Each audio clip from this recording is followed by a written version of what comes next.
你好，欢迎来到结构思考力网络课程，带你一起学习结构会议力，让我来帮你摆脱无效、低效甚至负效的糟糕会议。我是结构思考力的创始人李中秋。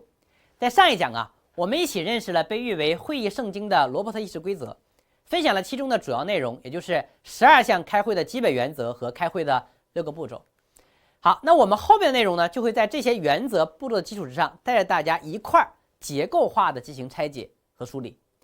我们先来看一下，如果你作为一个会议的主持人的时候，该如何设计好会议呢？那在这里我们给大家介绍2个方法。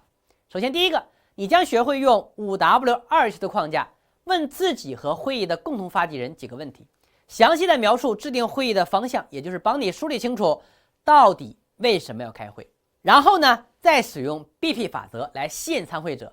告诉他们要他们做什么来帮助自己，帮助自己的好处是什么。也就是说，既帮助对方快速理解议题，还能够提高参与者的意愿。那说到这里你可能有一个疑问，说为什么要组织会议？这还不简单吗？因为要解决问题对吧？而且如果我是领导，让员工开会不是天经地义、理所当然的事吗？如果你这样想一定是因为你并没有设计会议的习惯。我曾经参与过一些非常糟糕的会议组织者呢没有特定的目标，拍脑袋开会。那参会的人呢也没有热情，不带脑子开会。会议上所有人都不在状态，大领导似乎还没有想好开会的目的到底是什么，主要讲的呢是自己突然冒出的一些想法，而参会者呢大多数沉默，偶尔有一位部门经理呢看似在写写画画，其实也只是做做样子。那会开完了，大领导依旧皱着眉头，梳理着自己的思路，其他人呢却如释重负的走出会议室，纷纷投入到自己的工作当中去。后来经过询问才知道这样的事情呢经常发生。那要想避免类似事情的发生首先我们必须明确，一场高效的会议一定不能是拍脑袋决定的，想开就开的，而是要经过精心设计的，是要明确的开会目的以及参会理由的，而这些内容都是在会议通知中可以表达的。因此为了便于理解和操作呢，在本次课程当中呢，我将这个设计过程整合到了一个撰写会议通知的过程当中来。那最终的会议设计成果呢，就体现在一份完备的会议通知上。所以无论你是一位大领导还是一个普通的管理者，只要作为会议的发起人或组织者，一定要给所有参会人发出一份完美的会议通知。那么什么样的会议通知才是完美的，才能对会议起到良好的作用呢？这份会议通知在内容上必须至少包括以下几个方面。首先，第一个叫做会议的主题、会议的时间地点、会议的目标、参会人员、会议的议程、背景材料以及预计的时长。会议的标题比较简单，讲清楚这次会议有关于什么问题就可以了。那会议的时间地点这要注意了，尽量不要临时通知，要留出适当的时间让参与者来去准备。此外会议议程呢是对整场会议的阶段性分解。背景材料呢是会议开始之前参会人应该已经掌握的基本信息。明确预计的时长可以让参会人了解会议什么时候结束，好方便自己去安排自己的工作，也可以预计到自己应该准备多久的发言等等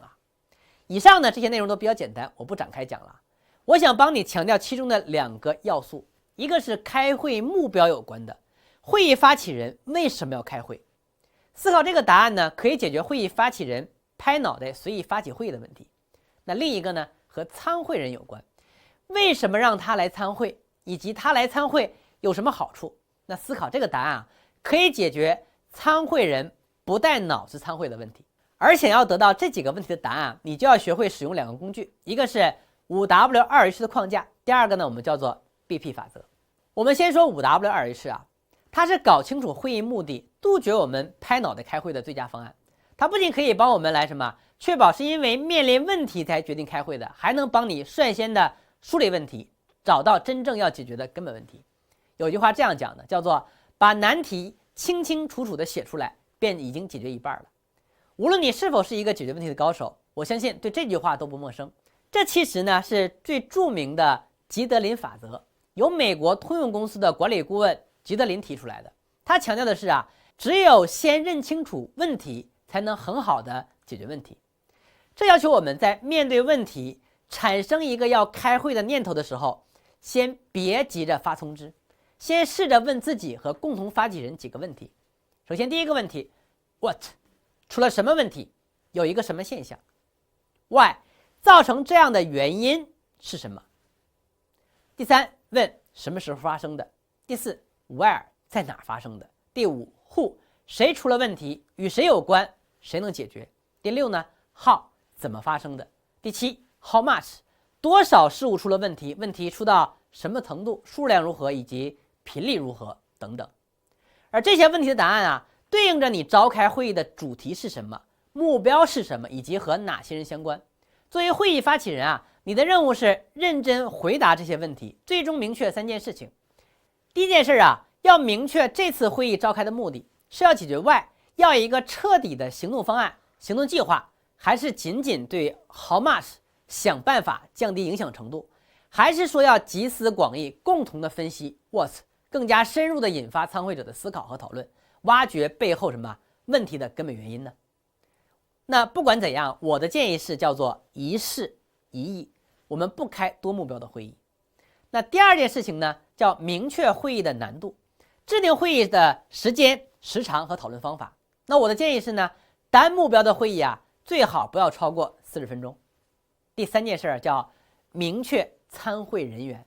考虑清楚至少请哪些人才能达成最终的会议目标，获得最佳的一个理想结果。那我的建议啊，参会人控制在10人以内。这3件事搞清楚以后啊，会议通知还可以再等等，因为你还需要做一个最终的通知优化，也就是咱们一开始讲的，使用 BP 法则来告诉参会者，你要让他们做什么来帮助自己，帮助自己的好处是什么。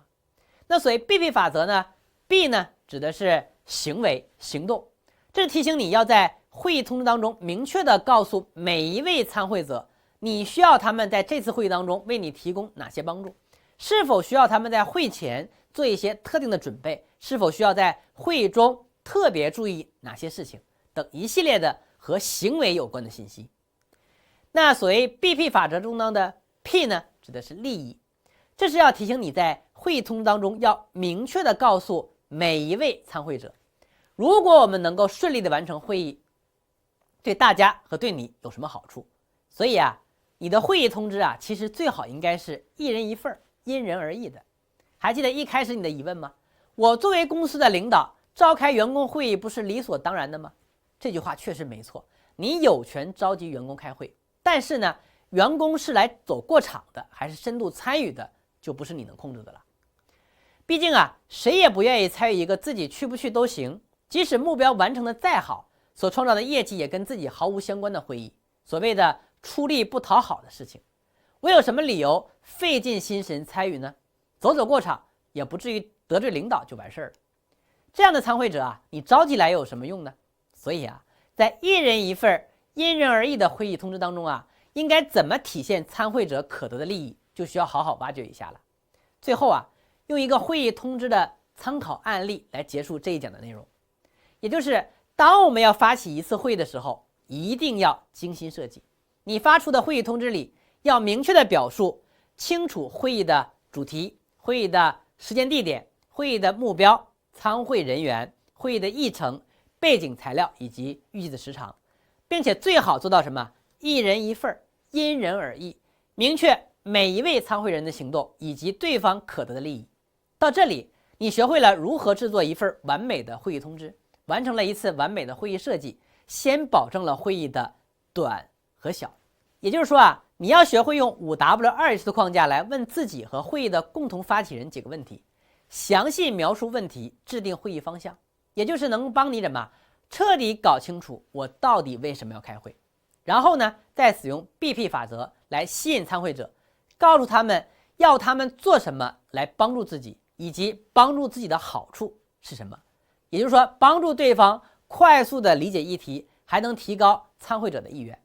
这是我们课程的第3讲，在下一讲呢，我们将进入到另外一个参会人角色——主持人，看一下如何主持好会议。好的，我是李中秋，我们下一讲见。